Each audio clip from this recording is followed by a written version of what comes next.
క్రీస్తునందు సహోదరి సహోదరులారా, ప్రభువైన యేసుక్రీస్తు నామములో హృదయపూర్వక వందనాలండి. ముందుగా ఇంత మంచి సమయాన్ని ఇచ్చిన తండ్రైన దేవునికి ప్రభువైన క్రీస్తు ద్వారా కృతజ్ఞతాస్తుతులు చెల్లిస్తున్నానండి. అందరూ బాగున్నారండి. వాక్యం చదువుకొని ప్రార్థన చేసుకున్న తర్వాత పాటలోనికి పెడదామండి. మార్కు రాసిన సువార్త 9వ అధ్యాయం. మార్కు రాసిన సువార్త 9వ అధ్యాయం 19వ వచనం. అందుకాయన, విశ్వాసము లేని తరమవారులారా, నేను ఎంతకాలము మీతో నుండును. పరలోకమందున్న మా తండ్రి, పరిశుద్ధ ప్రేమ గల తండ్రి, గొప్ప తండ్రి, అయ్యా మీ ప్రియ కుమారుడు యేసుక్రీస్తు ప్రభువు ద్వారా కృతజ్ఞతాస్తుతులు చెల్లిస్తున్నాము. ఆయన క్లాస్ అంతట్లో మీరేమో నడిపించండి. ఆయన వాక్యం బోధించుండగా ఈ లోక సంబంధమైన జ్ఞానంతో కాకుండా మీ జ్ఞానంతో మాట్లాడే భాగ్యం దయచేస్తానని మా ప్రభు అయిన యేసుక్రీస్తు నామమున వేడుకుంటున్నాం తండ్రి. ఆమేన్. ప్రభు యేసుక్రీస్తు నామములో హృదయపూర్వక వందనాలు. దేవుని కుమారుడు యేసుక్రీస్తు ప్రభువు లోకానికి వచ్చిన తర్వాత పరలోక రాజ్యం సమీపిస్తుంది కనుక మారు మనసు పొందమని ప్రకటింప మొదలుపెట్టారు. అంశం పాఠం పేరు పాఠం పేరు ఏంటంటే ఎంతకాలం. పాఠం పేరు ఎంతకాలం. ఎంతకాలం ఈ అంశం మీద, ఈ పేరు మీదే మొత్తం ఉంటుంది. చెప్పే ప్రతి ఒక్కటి కూడా ఎంతకాలం అనే దాని మీదే ఉంటుంది. ఎంతకాలం, అసలు ఎంతకాలం అనే విషయం మీద ఏమే విషయాలు ఉన్నాయి? ఎంతకాలం అనే విషయం మీద బైబిల్ ఏం చెబుతుంది అనే విషయం గ్రహించాలి. ప్రతి ఒక్కటి కూడా తెలుసుకోవాలి. క్రైస్తవులు ప్రతి ఒక్కటి కూడా తెలుసుకోవాలి. ఎంతకాలం దేవుడు నరుణ్ణి ఈ లోకానికి పంపించిన, అంటే ఈ లోకంలో నరుని పుట్టించిన తర్వాత అన్నీ చేసి నరుని పంపించిన తర్వాత నరుని వలన దేవునికి సంతోషం వచ్చిందంటారా? రాలా. ఆదిలోనే నరుని చేసినందుకు దేవుడు హృదయంలో నొచ్చుకున్నాడు. ఎంత ఆలోచనకి వెళ్ళిపోయారు చూడండి మనుషులు. ఎంతకాలం ఆయన నిన్ను ఎంతకాలం సహిస్తాడు, ఎంతకాలం చూసిండు. ఎక్కడి నుంచి చూద్దామంటారు? అర్థం అవడానికి ఎక్కడి నుంచి చూద్దామంటారు? 3 యుగాలు ఉన్నాయి. 3. 1 పితరుల యుగం, 2 ధర్మశాస్త్ర యుగం, 3 క్రీస్తు యుగం. ఇప్పుడు మనం ఎక్కడ మాట్లాడారు? క్రీస్తు యుగంలో. పితరుల యుగం అయిపోయింది. ఎవరిది పితరుల యుగం? ఎవరిది? అబ్రహాము, ఇస్సాకు, యాకోబు, వాళ్ళు అయిపోయింది. అక్కడ దేవుడు మాట్లాడిన విషయాలు వ్యక్తిగతమైన విషయాలు. అంటే ఒక్కొక్క వ్యక్తికి ఒక్కొక్క వ్యక్తితో మాట్లాడతారు. ధర్మశాస్త్ర యుగం ఏది? ఎవరిది? మోషే గారి సమయం. మోషే గారి సమయం. అప్పుడు జనసమూహంతో, అంటే ఎవరైతే మొరపెట్టుకున్నారో ఆ జనసమూహంతో దేవుడు మాట్లాడాడు. ఇప్పుడు క్రీస్తు యుగం. ఎవరితో మాట్లాడుతున్నా? దేవుడు అందరితో మాట్లాడు. అప్పుడు మొదటిలో ఒక వ్యక్తి ద్వారా, అంటే ఒక వ్యక్తి, ఒక కుటుంబం, ఒకరి ద్వారా అబ్రహాం గారితో చెప్పింది, ఇస్సాకుతో చెప్పింది. అలా ఆ తర్వాత జనసమూహంతో, ఇప్పుడు ప్రతి ఒక్కరితో కూడా దేవుడు హెబ్రీయులకు రాసిన పత్రిక 1వ అధ్యాయం 1-2 వచనాల్లో ఉంటుంది. ఎవరి ద్వారా మాట్లాడుతున్నాడంటే ఇప్పుడు కుమారుని ద్వారా. ఈ 3 యుగాల్లో చూస్తే, ఒకటి ఆదిలోని దేవుడు చేసిన మనుషులు, అంటే ఆ రోజులు చేసినప్పుడు దేవుని మాట వినలేదు. ఎంతకాలం సహించాలి? ఎంతకాలం? మొదటిగా వచ్చినది ఏంటి? జలప్రళయం. నోవాహు గారి సమయం. నోవా గారి సమయంలో వాడ సిద్ధం చేయండి, నోవాహు వాడ సిద్ధం చేయి. ఎందుకు వాడ? దేవుని కోసం. ఎవరి కోసం? ప్రజల కోసం. ఎందుకు? వారి బ్రతుకు కోసం. అయినప్పటికీ మనిషి ఎప్పుడు కూడా మేలు తీసుకోరు, మేలు వారవరు, మేలు నచ్చదు. వీళ్ళు బ్రతకాలి అని దేవుడు వాడ సిద్ధం చేసి ప్రకటిస్తుంటే ఎవరి ద్వారా? నోవాహు గారి ద్వారా. ఎంతమంది ఆ వాడలోకి వెళ్ళారు? ఒకే ఒక కుటుంబం. వాళ్ళు ఎంతమంది? 8 మంది. నోవాహు గారు, నోవాహు గారి భార్య, వాళ్ళకి 3 పిల్లలు, 3 కోడలు. ఇంతవరకే అందులోకి వెళ్ళారు. దేవుడు చెప్పినప్పుడు, దేవుడు పిలిచినప్పుడు నువ్వు రాకపోతే, వినకపోతే, దేవుడు యాక్షన్ తీసుకుంటే ఎలా ఉంటుందో తెలుసండి. అసలు మాట్లాడటానికి, చెప్పడానికి ఏమన్నది అసలు. అక్కడ జరిగిన విషయం అది. ఎంతకాలం ఓర్చుకున్నారు 100 సంవత్సరాలు చెప్పించారు. చెప్పిన తర్వాత ఇక జలప్రళయం మొదలైంది. ఇంతకాలం నేను చెప్పాను, ఇంతకాలం ఓర్చుకున్నాను, ఇంతకాలం రండి అని ప్రకటన చేసినా కానీ వినలేదు. వినకపోగా ఒకవేళ నోవాహు గారే ద్వారానికి, దానికి వాడకే గేటు వేస్తే, ఒకవేళ అప్పుడు దాకా మరి 100 సంవత్సరాలు 100 సంవత్సరాలు అంటే కొన్ని వరుసలతోని, లేకపోతే కొన్ని దగ్గర బంధువులు కానీ, లేకపోతే ఇవన్నీ ఉంటాయి కదా.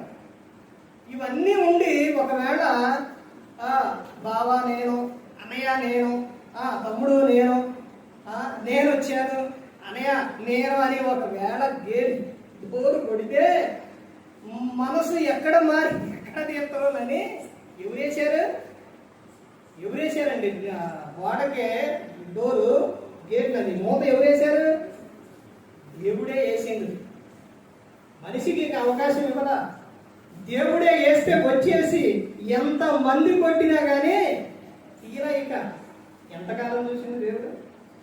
100 సంవత్సరాలు చెప్పించినా కానీ విన్నారా? వినలేదు. ఆ తర్వాత అయిపోయింది. తర్వాత కాలం ఎవరిది వచ్చింది? లోతు. సొదొమ గొమొర్రా పట్టణం విషయంలో ప్రకటన జరిగింది. చెప్పకుండా ఏది దేవుడు చేయడు. అప్పటి నుంచి ఇప్పటి వరకు ప్రతి ఒక్క విషయం కూడా మనిషికి చెప్పకుండా దేవుడు ఏది కూడా ఆయన యాక్షన్ తీసుకోడు. నీకు చెప్పిన తర్వాతే అప్పుడు. ఆ రోజున జరిగిన విషయం కూడా అదే. ఆదం గారికి అమ్మమ్మకి చెప్పలేదు ముందు. ఆదం గారికి చెప్పలేదండి. ఏమని చెప్పారు? చెప్పకుండా ఏమైనా చేశారా? ఈ తోటలో అన్ని పండ్లు తినుంది కానీ ఒక పండు మాత్రం తినొద్దు అని. ఎంత ప్రేమిస్తే చెబుతున్నారంటే, మనిషి ప్రశ్నించి అడగడానికి అవకాశం లేదు. ఇదిగో ప్రభా, మరి నాకు తెలియలేదు ప్రభా, నాకు చెప్పలేదు ప్రభా. ఓ ప్రభా, ఆ పండు తినకూడదా?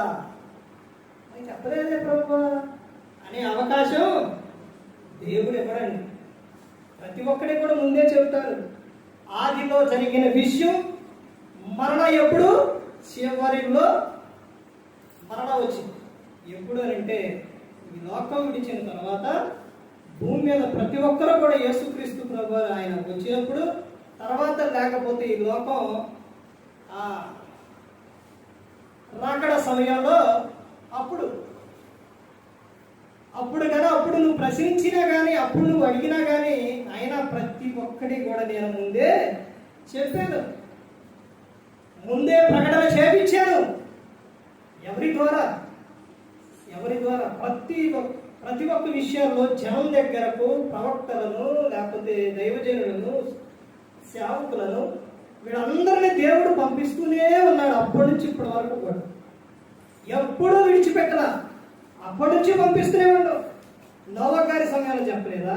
లోతు గారి సమయంలో అబ్రహాం గారికి చెప్పలేదా? ఎవరికి ఏ సమయంలో ఎవరికి చెప్పలా? మోషే గారి సమయం, ఆ ధర్మశాస్త్ర యుగంలో మోషే గారితో చెప్పలేదా? ఇప్పుడు చెప్పట్లేదా? దేవుడు ఎప్పుడు మనిషికి తెలియపరచకుండా ఎప్పుడున్నారు? ప్రతి ఒక్కటి కూడా తెలియపరుస్తూనే ఉన్నారు, చెబుతూనే ఉన్నారు. కానీ వింటున్నారా? వినట్లేదండి. ఆ రోజున కూడా వినలా. ఎంతమంది కానించి? 100 సంవత్సరాలు. నోవాకు చెప్పించింది 100 సంవత్సరాలు. అబ్రహాం గారు అడిగింది 100 మంది కానించి. అబ్రహాము ఆ పట్టణాన్ని కాల్చేస్తానంటే, ప్రభువా ఏంది పట్టణాన్ని కాల్చేస్తావా? అంతమంది, అంత జనం, ఎంత జనం! పోనీ వాళ్ళు నీతిమంతులు ఉన్నారని చూడు. ప్రభువా ఎంతమంది? 100 మంది. 100 మంది అయితే చూడు అని అంటే 100 మంది ఉన్నారా? అక్కడి నుంచి అబ్రహాం గారి సందర్భాలు అన్నీ అడుగుతుండే వస్తే, దేవుణ్ణి అడిగే విషయంలో అబ్రహాం గారు బతిమిలాడతారు. మరలా రెండోసారి వచ్చి అడిగినప్పుడు ప్రభువా 70, 50, 10 మంది అట్లా అడుగుకుండా వచ్చినప్పుడు అబ్రహాం గారు ఎంతో భయపడతారు. ఈ ఒక్క అవకాశం ప్రభు, ఈ ఒక్క అవకాశం, ఈ ఒక్కసారి ఇవ్వు ప్రభువా. ఆ భయం ఉందా ఈ రోజున మనిషికి? ఎందుకంత బతిమలాడుతున్నారు? మనిషి యొక్క ప్రాణం విలువ ఈ రోజున అర్థమవుతుందండి. ఇలా చూసిన వాళ్ళు అలా వెళ్ళిపోతున్నారు అని అంటే మరలా తిరిగి వస్తారనుకున్నారా? లోకానికి అయిపోయింది, అక్కడతో అయిపోయిందండి. నేను చిన్నప్పుడు అనుకునేవాడిని, ఎందుకు వీళ్ళు ఏడుస్తారు అనుకున్నాను. ఇప్పుడు అర్థమవుతుంది. ఎందుకనంటే ఇక వెళ్ళిపోయిన తర్వాత మరలా రావడం లేదిక, కనపడటం లేదిక. వాక్యం తెలిసిన తర్వాత అప్పుడు అర్థమవుతుంది. అంటే మనిషి ఈ లోకం విడిస్తే మరలా ఈ లోకానికి రాడిక. పోనీ పరలోకంలో చోటు లేకపోతే భూలోకాన్ని పంపించడం.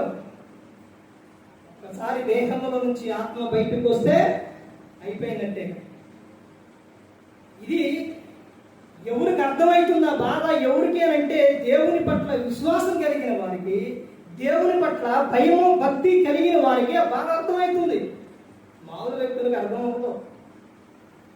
నమ్మి నువ్వు బాప్తిస్మం పొందితే నీకు అర్థమైంది. ఎందుకో చెప్పండి. నమ్మి బాప్తిస్మం పొందితే ఏం జరుగుతుంది? పరిశుద్ధాత్మను వరం నువ్వు పొందుతావు కాబట్టి, పరిశుద్ధాత్మను నీకు తెలియపరుస్తుంది కాబట్టి. యోధా రాసిన పత్రికలో ఉంటుంది, అందరినైనా అగ్నిలో నుంచి లాగినట్లు వాళ్ళనే లాగాలంట, కాపాడాలి, రక్షించాలి. ఎందుకు అని అంటే అగ్ని ఎలా ఉంటుందో తెలుసండి. సమ్మర్లో యాసకాలంలో వచ్చే అగ్ని కాదు.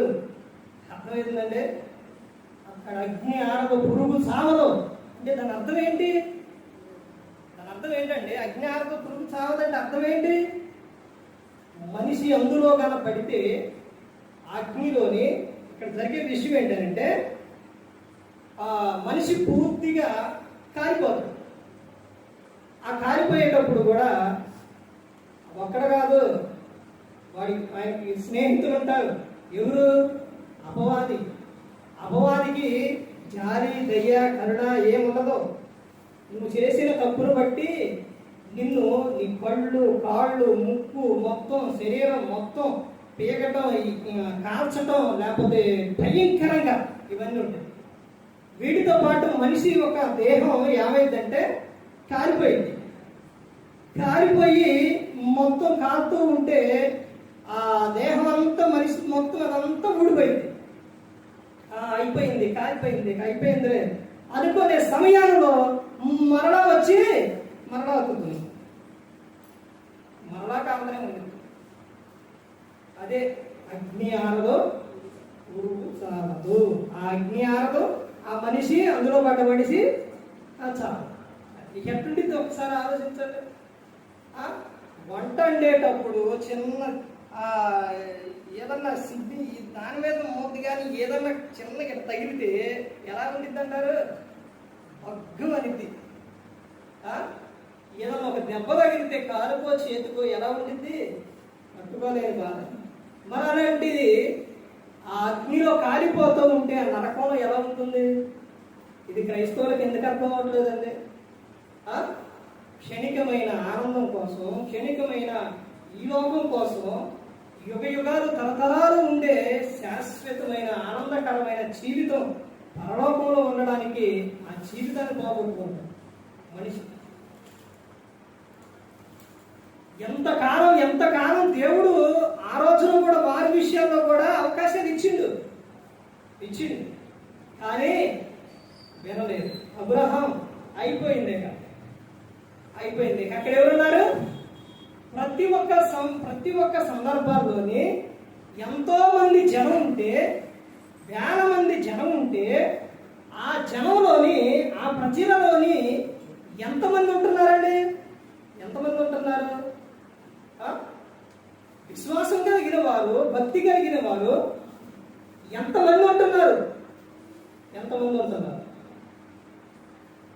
ఉన్నారు? నోవాహు గారి సమయాల్లో ఎంతమంది ఉన్నారు? 8 మంది ఉన్నారు. ఇక్కడ లోతు గారి సమయానికి వచ్చేసరికి లోతు వారి పిల్లలు వాళ్ళు అక్కడి నుంచి బయటికి వచ్చారు. అందులో ఆ లోతు గారి భార్య వద్దమ్మా, వెనక తిరిగి చూడొద్దమ్మా అంటే ఏం చేసింది? ఇదేనండి, ఎంత చెప్పినా కానీ ఎవరో చూడొద్దమ్మా అంటే ఊరేమైంది, ఊరిలో ఇల్లు ఏమైంది, ఆ ఇంటిలో ఉన్న ఉట్టు మీద కొండ ఏమైంది, ఇవన్నీ ఏమైంది అని వెనక తిరిగి చూశారండి. మరి అక్కడ నుంచి ఆ సమయంలో నుంచి తర్వాత మోషే గారి సమయంలో లక్షల మంది వాళ్ళందరినీ కూడా విడిపించి అరణ్య ప్రాంతానికి తీసుకొస్తే ఎంతమంది అండి? మనిషి ఒక్క దగ్గర ఉన్న ఒక ఆలోచన తత్వం ఇదేనండి. ఒకళ్ళు ఏదన్నా చేస్తే అది తప్పు అయినా కానీ ఇది కరెక్టా కాదని ఆలోచించరు, అదే చేసేస్తారు. ఎంతమంది వెళ్ళారు దాంట్లోకి? అన్ని లక్షల మందిలోని ఎంతమంది వెళ్ళారు? పాలు తేనె ప్రవహించే దాంట్లో ప్రదేశంలో ఎంతమంది వెళ్ళారు? 2 వెళ్ళారు, యెహోషువ కాలేబు. చూడండి ఎంతకాలమని దేవుడు ఓర్చుకున్నారంటే ఎంతకాలం. ప్రతి ఒక్కరిని పంపిస్తూ ప్రతి ఒక్కరి విషయాల్లో వాళ్ళకి వాక్యం ప్రకటిస్తూ చెబుతూ ఉన్నా కానీ రాజు కావాలంటే నువ్వేదడిగితే దేవుడు అది ఇస్తుంది. వాళ్ళకి మాకు రాజు కావాలంటే రాజునిచ్చే. మేము ఈ బాధలు పడలేకపోతున్నావా, మమ్మల్ని ఇక్కడి నుంచి విడిపించంటే విడిపించండి. అయినప్పటికే దేవుడు కాపాడినప్పుడు, దేవుడు రక్షించినప్పుడు ఆ కొంచెం సేపే భక్తి, ఆ తర్వాత మరలా లోకమే. ఎంతకాలం అండి? తర్వాత ఇప్పుడు పితరుల యుగం అయిపోయింది, ధర్మశాస్త్ర యుగం అయిపోయింది, ఇప్పుడు క్రీస్తు యుగం. యేసుక్రీస్తు ప్రభువారు వచ్చారు. యేసుక్రీస్తు ప్రభువారు వచ్చిన తర్వాత 30 సంవత్సరాలు బాప్తిస్మం తీసుకున్నారు. ఆయన 3.5 సంవత్సరాలు శిష్యులకు ట్రైనింగ్ అనేది ఇచ్చారు. ఆ ఇచ్చిన సందర్భంలో అంటే ఈటమంటే ట్రైనింగ్ అంటే ఏంటో తెలుసండి? ట్రైనింగ్ అంటే క్రీస్తుతో సహవాసం కలిగి ఉండడమే ట్రైనింగ్. క్రీస్తు వెంబడ ఉండడమే, అప్పుడైనా ఇప్పుడైనా కానీ ఆయనతో సహవాసం చేస్తే లక్షణాలు వస్తాయి. ఇప్పుడు ఆయన వెంటే ఉన్నారు కానీ ఏం కలిగిలేరండి? విశ్వాసం కలిగిలేరు. ప్రార్థనకి ఇప్పుడు లేవునండి, ఇప్పుడున్నాయి అనుకోమాకండి. ఇంకో సందర్భం ఏంటంటే ఇక్కడ మీకు చాలా సందర్భాలు చెబుదాం అనుకుంటున్నాను కానీ ఇక్కడ అవసరం లేదు మళ్ళీ మరలా అనిపిస్తుంది. ఇక్కడ అవసరం లేదు ఈ అంశాలు అనేది అనిపిస్తుంది. నేను వచ్చేటప్పుడు కూడా అక్కడ కూడా చేస్తూనే ఉంటారు. ఎవరండి? మంత్రాలు తంత్రాలు కాదు, చేసేది ఎవరు? చెప్పాలంటే ఇక్కడ అవసరం లేదు అనిపిస్తుంది. ఎందుకనంటే మీరందరూ కూడా ప్రతి ఒక్కరికి వాక్యం తెలుసు. ఈ రోజున అద్భుతాలు, స్వస్థతలు, సూచక్రియలు, అద్భుతాలు, స్వస్థతలు, సూచక్రియలు, వీటి గురించి తెలుసండి? ఉన్నాయా? ఏం మాట్లాడలేదండి. ఆ సందర్భం, ఆ అంశం వచ్చినప్పుడు వాటిని గురించి చెప్తాను. ఉన్నాయా లేవా, ఎప్పుడు ఉన్నాయి, ఎప్పుడు లేవు, ఏం జరిగింది అనేది ఆ సందర్భం వచ్చినప్పుడు కంపల్సరీగా చెప్తాను. ఏది ఎప్పుడు జరిగినాయి, ఎప్పుడు జరగలేదు, ఇప్పుడు జరుగుతున్నాయా లేదా, ఉన్నాయా లేవా అనేది ఆ సందర్భం వచ్చినప్పుడు చెప్తాను. ఇప్పుడు సందర్భం ఏంటి అని అంటే దెయ్యాల గురించి కదా. ఎవరో దెయ్యం? ఎవరిదేమండి? చనిపోయిన మనిషి దెయ్యం కాదు. చనిపోయిన మనిషి కాదు దెయ్యం. అపవాది, సాతాను, ఆ పేర్లన్నీ ఆడేరండి. నువ్వు ఒక వ్యక్తిని చూసి నువ్వు నీ మనసులో ఏదైతే పెట్టుకుంటావో, నువ్వు ఆల్రెడీ ఎవరవే? క్రీస్తుని వెంబడిస్తున్న వ్యక్తివి. నువ్వు క్రీస్తుని అంగీకరించావు, నువ్వు దేవుని బిడ్డవు. ఇప్పుడు నిన్ను ఏం చేయాలి? నీ భక్తిని ఏదో విధంగా ఏం చేయాలి? దేవునిలో నుంచి తీసేయాలి. అందుకనే ఇప్పుడు నువ్వు అందులో నువ్వేం చేస్తావంటే, ప్రతి ఒక్కరు కూడా చాలా మంది ఏం చేస్తారంటే, ఒక వ్యక్తిని చూడంగానే భయపడతారు, లేకపోతే ఒక వ్యక్తి గురించి ఎక్కువగా ఆలోచించి అలాగే పడుకుంటారు. ఇప్పుడు అదే ఆయుధంగా తీసుకుని ఏం చేస్తారంటే, ఆ వ్యక్తి ద్వారా ఆ వ్యక్తే వచ్చినట్టు, నీ దగ్గరకు వచ్చినట్టు, నీతో మాట్లాడినట్టు, నీ చేయి పట్టుకొని రమ్మన్నట్టు, నేను రాను అంటే నీ పీక పట్టుకొని ఎందుకేడా రా అని అన్నట్టు ఇవన్నీ చూపిస్తావు. అప్పుడు నువ్వు అరవటమో లేకపోతే మేలుకొని లేకపోతే ఉదయాన్నే నువ్వేం చేస్తావు? వచ్చింది అయ్యా దెయ్యం అని నువ్వు అనుకుంటావు. కానీ చేసింది ఎవరు? అపవాది. అదే నీ క్రీస్తు ఆలోచనలో ఉండి, ఒక క్రీస్తును ప్రార్థన చేసుకొని దేవుని ఆలోచనతో నీకుంటే, ఒకవేళ అలాంటి ఏదన్నా వచ్చినా నువ్వు నమ్మవు. అర్థమవుతుందండి? ఇంకో విషయం ఏంటంటే, వాడు ఏదో విధంగా నిన్ను భయపెట్టి నిన్ను భక్తిలో లేకుండా చేయడానికే ప్రతిరోజు కూడా ప్రయత్నిస్తూ ఉంటాడు. అదే సందర్భంలో ఇక్కడ ఒక వ్యక్తిని యేసుక్రీస్తు ప్రభువు దగ్గర తీసుకొచ్చినప్పుడు అతనిలో పట్టిన దురాత్మ, దెయ్యం అనేది వదిలిపోదు. ఆడ వల్ల కాదు. అప్పుడు యేసుక్రీస్తు ప్రభువు వస్తూ ఉంటే ఆయన అడుగుతారు అనమాట, తండ్రి, అయ్యా శిష్యుల వల్ల కాలేదు, మీరైనా చూడండి అయ్యా అన్నప్పుడు, అప్పుడు ఆ సందర్భాలన్నీ అడిగినప్పుడు యేసుక్రీస్తు ప్రభువు చెప్తున్న ఆ సందర్భం చూడండి. మార్క్ గారు రాసిన సువార్త 9వ అధ్యాయం 19వ వచనం. అందుకు ఆయన, విశ్వాసము లేని తరమవారులారా, నేను ఎంతకాలం మీతో ఉందును అంటే ఏమి లేదు వాడలో? విశ్వాసం లేదు. విశ్వాసం లేకుండా దేవునికి ఇష్టడై ఉండడా అసాధ్యం. మీలో ఏమి లేదు? విశ్వాసం లేదు. క్రీస్తుని వెంబడిస్తూనే అంటున్నారు కానీ, ఆయన వెంటే ఉంటున్నారు కానీ ఏమి లేదు? విశ్వాసం లేదు. అందుకని విశ్వాసం లేని తరమ వలన నేను ఎంతకాలం మీతో ఉండు? పాఠం పేరు అదేగా. ఎంతకాలం ఉండు? ఎంతకాలం ఉన్నారు? యేసుక్రీస్తు ప్రభువారు ఒక ఈ లోకంలో బాధ అయినా శ్రమ అయినా ఏదైనా నిన్ను ఏ ఒక్క విషయమైనా కానీ అది మన మంచి కోసమే. వీళ్ళకి చెబుతున్న విషయం ఏంటి? వీళ్ళలో విశ్వాసం రావాలి, వీడు ధైర్యంగా ఉండాలి, దేవుని పట్ల ఉండాలి అని వాళ్ళకి చెబుతున్న విషయం. ఎందుకంటే యేసుక్రీస్తు ప్రభువారు శరీరధారి ఇశ్రాయేలు తెచ్చినప్పుడు ఉన్నప్పుడు ఆయన ఎంతకాలం ఉంటారనంటే, ఆయన ఇచ్చిన దేవుడు ఇచ్చిన కాలం ఆయన వెళ్ళిపోతారు. అందుకనే వాళ్ళకి చెబుతున్న సందర్భం, నేను ఎంతకాలం మీతో ఉన్నాను. ఇంకా మీరు విశ్వాసం కలిగి ఉండరా? విశ్వాసం కలిగి ఉంటే ప్రతి ఒక్కటి కూడా విశ్వాసం ద్వారానే జరుగుతుంది. హెబ్రీయులకు రాసిన పత్రిక 11వ అధ్యాయం మొత్తం ఎవరి జాబితా ఉంది అక్కడ? విశ్వాస వీరుల జాబితా. మాకు జరగట్లేదండి, మాకు అవ్వట్లేదండి, మాకు ఇవ్వట్లేదండి, మాకు ఏమి లేదండి అని అంటే కావాల్సింది ఏంటి? విశ్వాసం. నువ్వు నమ్ముచున్నావా? విశ్వాసం కలిగి ఉన్నావా? ఇవన్నీ కూడా విశ్వాసం లేకుండా ఎవ్వరు కూడా ఆయన యొద్దకు రారు. ఒక సందర్భాల్లో ఒక వ్యక్తిని నలుగురు మనుషులు కలిసి యేసుక్రీస్తు ప్రభువు దగ్గర తీసుకెళ్తారు. తీసుకెళ్ళినప్పుడు లోపలికి వెళ్ళడానికి ఖాళీ లేకపోతే ఏం చేశారు? ఆ రోజున ఇప్పుడులాగా స్లాబ్ రేకులు ఇవి కాదు, అప్పుడు ఏంటంటే పెంకులు, అవి తీసి ఆయన ఎదుట దింపారు. ఇక్కడ కొన్ని సందర్భాలు గమనిస్తే యేసుక్రీస్తు ప్రభువు చెప్పిన విషయం ఇప్పుడు దింపిన తర్వాత యేసుక్రీస్తు ప్రభువు ఏమన్నారంటే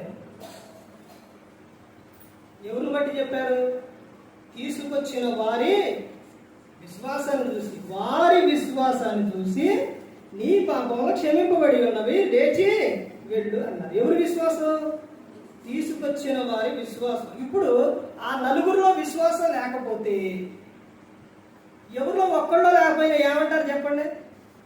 అయ్యి ఎక్కడ తీసుకెళ్తారా, ఎందుకు తీసుకెళ్ళా, ఏం ప్రయోజనం, నడుపుతురా లేకపోతే ఏం ప్రయోజనం అని అంటారు. సరే బలవంతంగా ఏదో విధంగా తీసుకెళ్ళారు. ఆడికి వెళ్ళిన తర్వాత ఖాళీ లేదు. అరే ఇక్కడ దాకా తీసుకురావడమే ఇది, ఇంకా పైకెక్కి తీసి ఆడ దింపా అనుకుంటారు. కానీ వారిలో వారు కలిగి ఉన్న విశ్వాసం ఏంటి? ఏంటా వారు కలిగి ఉన్న విశ్వాసం? ఆయన దగ్గరకు తీసుకువెళితే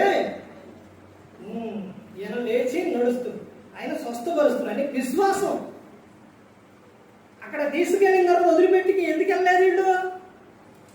ఆయన దగ్గరకు తీసుకువెళితే ఆయన చూస్తే ఈ వ్యక్తి నడుస్తుంది, ఈ పాపాలు క్షమించబడతాయి అని వాళ్ళు కలిగి ఉన్న విశ్వాసం. అందుకని యేసుక్రీస్తు ప్రభువు చెప్పిన మాట ఏంటంటే వారి విశ్వాసం చూసి నీ పాపం క్షమించబడి ఉన్నదని చెప్పి. చూసారంటే విశ్వాసంతో నువ్వు వచ్చినప్పుడు, విశ్వాసంతో నువ్వు ఒక వ్యక్తిని పిలిచినప్పుడు, విశ్వాసంతో నువ్వు ఒక వ్యక్తిని తీసుకొచ్చినప్పుడు ఆ వ్యక్తిని ఆయన ఏం చేస్తారో రక్షిస్తారు. ఇక్కడ చెబుతున్న సందర్భం చూడండి. విశ్వాసం ఎంతకాలం నేను మీతో ఉంటాను, ఇంకా మీరు విశ్వాసం కలిగి లేకపోతే. ఈ రోజు నువ్వు విశ్వాసం కలిగి ఉంటే ఆరాధన మానేయం, విశ్వాసం కలిగి ఉంటే దేవుని యందు భయభక్తులు కలిగి ఉంటాయి. ఇంకా చూడండి ఆయన చెబుతున్న సందర్భాలు చూడండి, ఇంకా ఏం చెబుతున్నారు. కీర్తన గ్రంథం 4వ కీర్తన 2వ వచనం చూడండి. నరులారా ఎంతకాలము నా గౌరవము అవమానంగా మార్చెదరు, ఎంతకాలము వ్యర్థమైన దానిని ప్రేమించెదరు, ఎంతకాలము అబద్ధమైన వాటిని వెతికెదరు. చూశారంటే ఎన్ని ఎన్ని ఎన్ని ఎన్ని విషయాలు ఉన్నాయి. ఎంతకాలం ఇంకా నువ్వు మార్పు చెందకపోతే ఇంకా ఎంతకాలము నా గౌరవము అవమానంగా మార్చదు. మందిరానికి వచ్చి క్రీస్తుని నమ్ముకున్నావని చెప్పి బయటికి వెళ్ళి నీ ఇష్టానుసారంగా జీవిస్తే చూసిన ప్రతి ఒక్కరు కూడా ఏమనుకుంటారండి? నా నామం అన్ని జనుల మధ్య దూషణ పాలు అవుతుందనంటే కారణం ఎవరు? మీరే. ఎందుకనంటే ప్రవర్తన సరిగా లేదు. నా గౌరవం ఎంతకాలం మీరు అవమానంగా మార్చారు, ఎంతకాలం తర్వాత ఏమని చెప్తున్నారు? ఎంతకాలం వ్యర్థమైన దానిని ప్రేమించేదరు. మంచి విషయాలు, మంచిని ప్రేమించడం లేదు, వ్యర్థమైన వాటినే ప్రేమిస్తూ ఉన్నారు. ఎంతకాలము అబద్ధమైన వాటిని వెతికెదరు. దేవుడు చెప్తున్న విషయం చూడండి, రాబి ఏ విధంగా ఉందో. ఇంకా ఎంతకాలం ఓర్చుకోవాలి, ఎంతకాలం సహించాలి, ఇంతకాలం ఇన్ని సంవత్సరాలు బట్టి, ఇన్ని సంవత్సరాల తర్వాత సంవత్సరాలు ఆలోచిస్తున్నావు, అయినా కానీ నీలో మార్పు రాకపోతే ఇంకా ఎంతకాలం? నీ వయసు ఇప్పుడు 20 సంవత్సరాలు, 30 సంవత్సరాలు, 50, 60, 70 సంవత్సరాలు, ఎంత సంవత్సరాలు దేవుడు నీకు ఇచ్చింది. ఇకనైనా నువ్వు మారతావని. క్రిస్మస్ సందర్భ డిసెంబర్ 25 కానీ లేకపోతే 1వ తారీఖు, జనవరి 1వ తారీఖు నూతన సంవత్సరాలు చెప్తాను. ఏంటది? ఒక ఉపమా, ఒక చెట్టు. ఏ చెట్టు అది? ద్రాక్ష తోటలో ఒక చెట్టు ఉంది. అందరూ ఒక చెట్టు. ఆ చెట్టు ఏమి లేవు, ఫలాలు లేవు. అప్పుడు తర్వాత తోట యజమానుడు ఏమని చెప్తారు? దీని వలన మొత్తం భూమంతా వేస్ట్ అయిపోతుంది. అది ఎలా ఉండిద్దని అంటే ఇట్లా ఎలేడుకు వచ్చింది. దీని వలన భూమంతా ఇదైపోతుంది, ఎందుకు దీన్ని నరికి తీసి కాచేయాలని అన్నప్పుడు ఆ తోట కాపలా ఆ వ్యక్తి ఏమంటాడు? అయ్యా, ఈ ఒక్క సంవత్సరం చూడు, దీని చుట్టూ తవ్వి ఎరువేసి నీరు పెట్టి ముందేసి ఇవన్నీ చేస్తాను, ఈ ఒక్క సంవత్సరం చూద్దాం, కాయకపోతే అప్పుడు తీసేద్దాం. అలాగే సంవత్సరాల తర్వాత సంవత్సరాలు దేవుడు ఎందుకు ఇస్తుందో, ఓని రోజు తర్వాత రోజు ఎందుకు ఇస్తుండో నీకు? ఎంతకాలం నువ్వు? తర్వాత ఇంకా చూడండి నిర్గమకాండం 16వ అధ్యాయం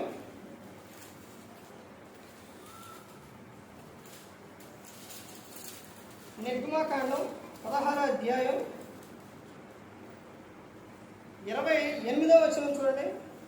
అందుకు యెహోవా మోషేతో ఇట్లనెను, మీరు ఎన్నాళ్ళ వరకు నా ఆజ్ఞలను నా ధర్మశాస్త్రమును అనుసరించి నడవనున్నారు?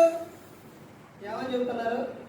నా ధర్మశాస్త్రము నా ఆజ్ఞలను ఎంతకాలము గైకొనకుందురు అంటే ఎంతకాలం? నేను చెప్పిన ఆజ్ఞ మీరు వింటున్నారా? మోషేతో చెబుతున్న విషయం ప్రతి ఒక్కరూ కూడా గమనించుకోవాలండి. ఇంకా ఎంతకాలం? తర్వాత ఇంకా ముందుకెళ్తే చూడండి, 1 రాజులు 18:21 వచనంలో ఎంతకాలము 2 తలంపుల మధ్య చుట్టుకుంటూ ఉంటారు అంటే ఎంత 2 తలంపులు కలిగి ఎంతకాలం ఉంటారు? ఒకటేమో ఏంటది? ఒకటి సంఘం, 2 లోకం. ఎంతకాలం ఇలా అంటే నువ్వు దేవుడు చెప్తున్న విషయం ఏంటో తెలుసండి. నువ్వు ఉంటే చల్లగైనా ఉండు, వెచ్చగైనా ఉండు, దుర్వెచ్చని స్థితిలో నువ్వు ఉండదు. ఉంటే నా నోటితో నిన్ను ఉమ్మి వేసేస్తాను అని చెప్తాను. ఎంతకాలం నువ్వు 2 తలంపుల మధ్య ఉంటావు? ఎక్కడైనా తెలుసుకో అని ఇంకా చెప్తున్న విషయాలు ఏంటంటే, ఎంతకాలము నువ్వు ప్రార్థన మానేస్తావు, ఎంతకాలము నువ్వు నీ ఇష్టానుసారంగా తిరుగుతావు, ఎంతకాలము దేవుని యందు భయభక్తులు లేకుండా ఉంటావు, ఎంతకాలము నువ్వు దేవుణ్ణి మరిచెదవు. ప్రతి ఒక్కరు కూడా పరీక్షించుకోవాలి. దేవుడు నాకు ఇలాంటి జీవితాన్ని ఇచ్చిందే, దేవుడు నన్ను తల్లి గర్భంగా పిండంగా ఏర్పడ్డ కానించి ఇప్పటి వరకు కూడా నన్ను ఏ రోజున విడిచిపెట్టలేదే అని నువ్వు ప్రతి ఒక్కరు కూడా తెలుసుకోవాలి. నా కోసం పరలోకం విడిచి ఈ లోకానికి వచ్చి నా కోసం శిలువలో ఆయన ప్రాణం పెట్టారే, నన్ను అంతగా ప్రేమించారే అని ప్రతి ఒక్కరు కూడా తెలుసుకోవాలి. ఏ ఒక్కటి కూడా దేవుని దగ్గర కానీ ఆయన దగ్గరకు వచ్చినప్పుడు దేవునితో నువ్వు చెప్పుకున్నదే దేవుని విషయాల్లో ఏ ఒక్కటి కూడా వ్యర్థమయ్యి పోదండి. చూడండి, ఆ విషయం దేవుని విషయాల్లో చేసే ప్రతి ఒక్కటి కూడా వ్యర్థమైపోయింది అనుకుంటున్నారు. కొరింథీయులకు రాసిన అపోస్తలుడైన పౌలు గారు కొరింథీయులకు రాసిన మొదటి పత్రిక 15వ అధ్యాయం 58వ వచనం. కాగా నా ప్రియ సహోదరులారా, మీ ప్రయాసము ప్రభువునందు వ్యర్థము కాదని ఎరిగి స్థిరులను కదలని వారును ప్రభు కార్యాభివృద్ధి యందు ఎప్పటికీ ఆసక్తులై ఉండుడి. ప్రభువునందు మీ ప్రయాస ఏది కూడా వ్యర్థమైపోయింది. ఎంతకాలం ప్రభు? ఇంకా ఎంతకాలం చూడాలి? ఎంతకాలం ఓర్చుకోవాలి? ఎంతకాలం ఓర్పు సహనంలోనే ఉండాలి. నువ్వు ప్రార్థన చేసేటప్పుడు ఆ సందర్భాలు కూడా యేసుక్రీస్తుతో వారు చెప్పారు. ఈ రోజున ఒకరోజు ప్రార్థన చేసి, 2 రోజులు ప్రార్థన చేసి, 1 వారం చేసి, 1 నెల చేసి, 1 సంవత్సరం చేసి, సంవత్సరం దాకా ఉంటారంటారా? సంవత్సరంలో చేస్తారంటారా? అంత టైం ఉండదు. రోజులు లేకపోతే నెల, ఈ లోపులో బాబు రాలేదనుకోండి, ప్రార్థనకే వెళ్ళమేక. దేవుడు చెప్తున్న సందర్భం, యేసుక్రీస్తు ప్రభువు చెప్తున్న సందర్భం, అన్యాయస్తులైన న్యాయాధిపతి దగ్గరికి ఒక ఆమె న్యాయం కోసం వచ్చింది. ఆయన ఎవరంట? అన్యాయస్తుడు. ఆయన దగ్గరకు వస్తే ఆమె న్యాయం కావాలని వస్తే ఎన్నిసార్లు వచ్చినా కానీ పట్టించుకోడు. ఆమె వస్తూనే ఉండేది. అలా వచ్చిన తర్వాత ఒకరోజు, అంటే ఆమె 1 రోజు వచ్చి, 2 రోజులు వచ్చి అలా ఆగల. ఆమె వస్తూనే ఉంది. దేనికోసం? న్యాయం కోసం. వచ్చిన తర్వాత ఆయన ఏం చేసిండు? ఎందుకేమో అసమానం వస్తూ ఉంది అని ఆమెను పిలిచి, ఆ అన్యాయస్తుడైన న్యాయాధిపతి ఆమె యొక్క న్యాయం తీర్చి పంపిస్తాడు. ఈ సందర్భంలో అక్కడ యేసుక్రీస్తు ప్రభువు వారు చెప్తున్న విషయం ఏంటంటే, ఆమె ఎలా వచ్చిందనంటే నిత్యం వచ్చింది. వచ్చి తర్వాత అక్కడ చెప్తున్న 3 సందర్భాలు. ఒకటి నిత్యం వచ్చింది, తర్వాత విసుకక వచ్చింది, వచ్చిన తర్వాత భోజనం. అంటే ఈ సందర్భాలు 3 యేసుక్రీస్తు ప్రభువు చెప్పిన అర్థాలు ఏంటి అంటే, ఒకటి నిత్యం నువ్వేం చేయాలి? ప్రార్థన చేయాలి. ఆమె ఎలాగైతే నిత్యం వచ్చిందో అదే విధంగా నిత్యం నువ్వు ప్రార్థన చేయాలి. తర్వాత నిత్యం ప్రార్థన చేసిన తర్వాత జవాబు రాలేదని నువ్వు ఆగకూడదు. విసుకక ప్రార్థన, విసుగు రాకూడదు. నువ్వు విసుకక ప్రార్థన చేయాలి. తర్వాత 3వ సందర్భం ఏంటంటే, ఆయనను అడుగుతూనే ఉండాలి. అదే రోజాడటం. అర్థమవుతుందండి? అలా అడిగినప్పుడు దేవుడు నీ ప్రతి అవసరం కూడా ఆయన తీరుస్తాడు. ఒకటి నిత్యం చేయాలి, తర్వాత విసుగుక చేయాలి, గోజాడుతూనే ప్రార్థన చేయాలి. ప్రార్థన చేసేటప్పుడు కూడా దేవుడు నాకు ఇస్తాడనే నమ్మకం కలిగి నువ్వు ప్రార్థన చేయాలి, కానీ అవిశ్వాసంతో నువ్వు ప్రార్థన చేయాలి. ఆ విధంగా ప్రార్థన చేయాలి. అంటే ఈ సందర్భాలు ఎందుకు చెప్పారంటే, ఇంకా ఎంతకాలం మందిరానికి వెళ్ళాలి, ఎంతకాలం ఓర్చుకోవాలి, ఎంతకాలం సహించాలి, ఎంతకాలం ప్రార్థన చేయాలి, ఇదంతా ఎంతకాలం, ఇంకా ఎంతకాలం. మాకు వివాహం అయిన తర్వాత ఎన్ని సంవత్సరాలకు తెలుసండి? అక్షయ పాప బహుమానం 13 సంవత్సరాలు. 13 సంవత్సరాలకు దేవుడు బహుమానాన్ని ఇచ్చింది. దేవుడు ఇస్తాడండి. భూమి మీద నేను ప్రతి ఒక్కరికి కూడా సంతాన అభివృద్ధి కలుగు చేస్తాను అని చెప్పాను. ఒకటి ఏంటంటే, వివాహం చేసుకోకుండా ఉంటే, లేకపోతే నాకు వద్దు అనుకొని నరుని ఒక ఆలోచన తనిష్టానుసారంగా ఉంటే తప్ప, దేవుడు ఇవ్వాలి, దేవుడు చెప్పినట్టు చేస్తే ఆయన ప్రతి ఒక్కరికి కూడా గర్భఫలం ఇస్తారు. కాకపోతే నరుడే తన ఆలోచనల వలన తాను ఇష్టానుసారంగా చేసుకోవటం వలన పిల్లలు అనేది పుట్టట్లేదు. కానీ చాలా మందిని తన ఇష్టానుసారంగా అంటే ఎలా చేస్తున్నారంటే, మాకు వద్దు, లేకపోతే వివాహం చేసుకోకుండా ఉంటాం, లేకపోతే దూరం, ఇవన్నీ కూడా అర్థమవుతుందండి.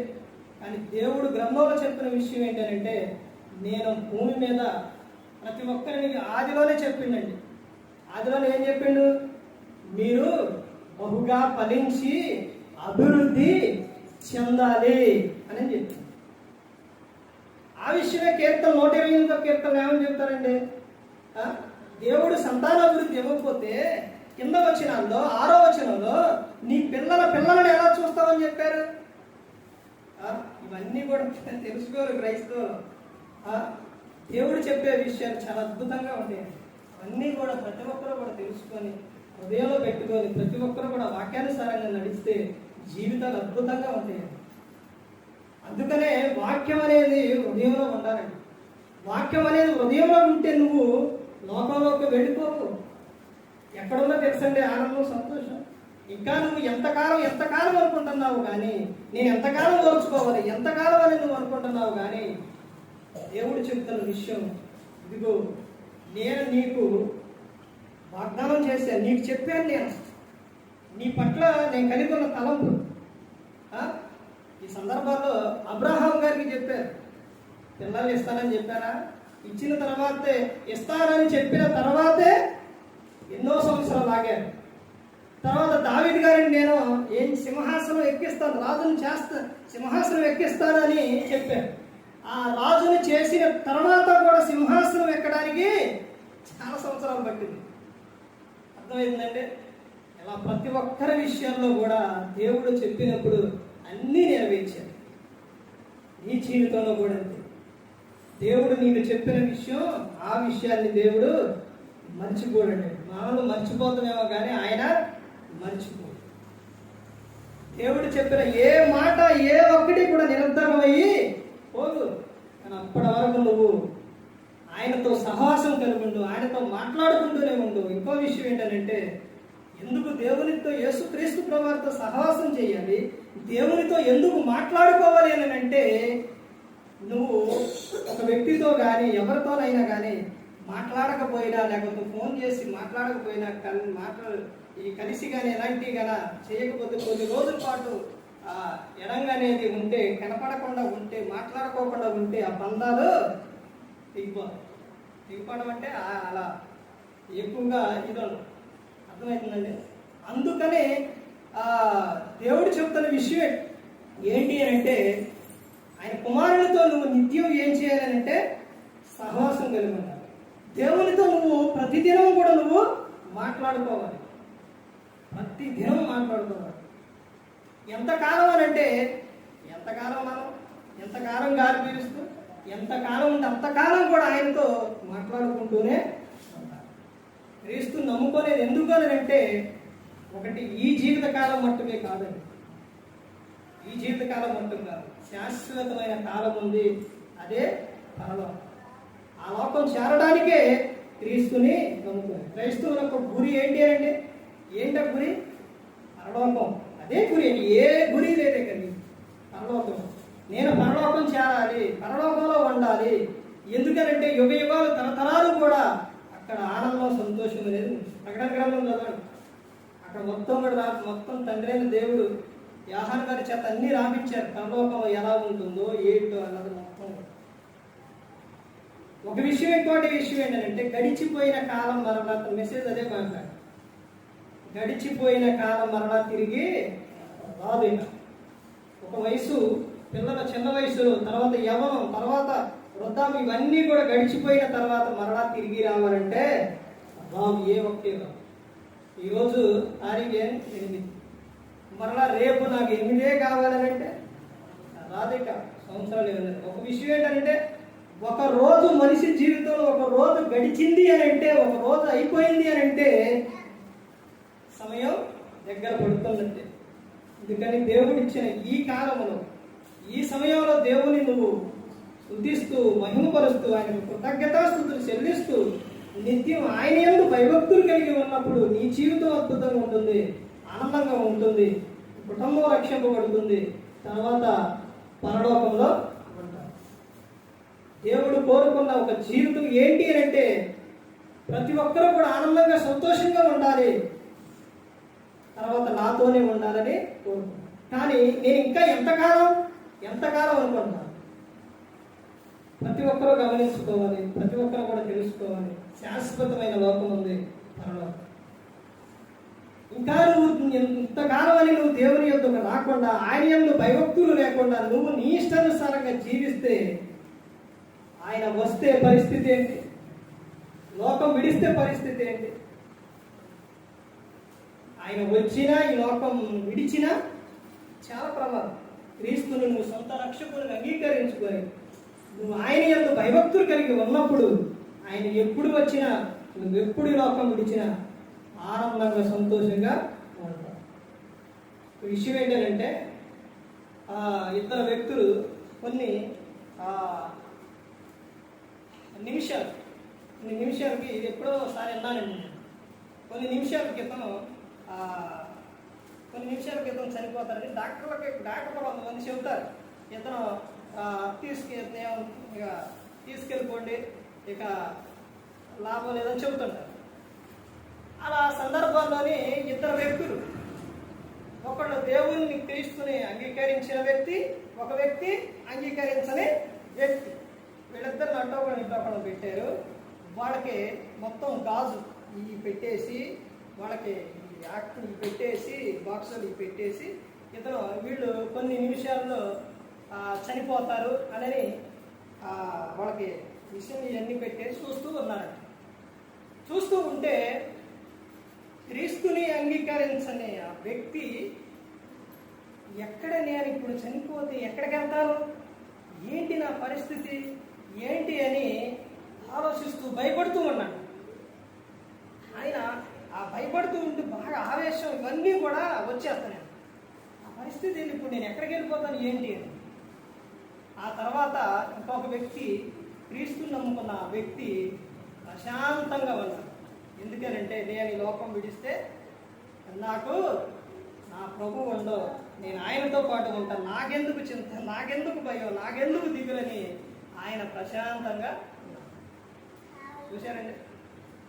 అలాగే అందుకనే చెప్తున్నారు, గ్రంథం కూడా అదే చెబుతుంది, ఎల్లప్పుడూ కూడా ఎలా ఉండాలంట, ప్రభువునందు ఆనందించు. నువ్వు ఇక్కడ ఎల్లప్పుడూ ప్రభువునందు ఆనందిస్తే, అదే విధంగా నువ్వు లోకం విడిచినప్పుడు కూడా, అంటే అక్కడ ఆయన దగ్గరికి వెళ్ళినప్పుడు కూడా ఎలా ఉంటావు, ఆనందంగా సంతోషంగా. పాపం వల్ల వచ్చే జీతం ఏంటి, మరణం. అది ఇక్కడ మరణమే, లోకం విడిచినప్పుడు కూడా మరణం. అందుకని ప్రతి ఒక్కరు కూడా గమనించుకోవాలండి, ప్రతి ఒక్కరు తెలుసుకోవాలి, శాశ్వతమైన లోకం ఉంది మరణం. ఆ లోకం చేరడానికే ప్రతి ఒక్కరు కూడా సిద్ధపడేవారిగా ఉండాలి. ఏ ఒక్కరు కూడా నశించి నరకానికి వెళ్ళిపోకూడదని యేసుక్రీస్తు ప్రభువు ఈ లోకానికి వచ్చి మనందరి కోసం శిలువలో తన ప్రాణాన్ని పెట్టాడు. మరి ఈ విధంగా నిలబెట్టి మాట్లాడించిన తండ్రి దేవునికి కృతజ్ఞతాస్తుతులు చెల్లిస్తూ, ఎంతవరకు శ్రద్ధగా ఉన్న మీకు ప్రభు పేరు నా హృదయపూర్వకంగా చెల్లిస్తూ ఈ మాటలు అందరికీ వందనాలు.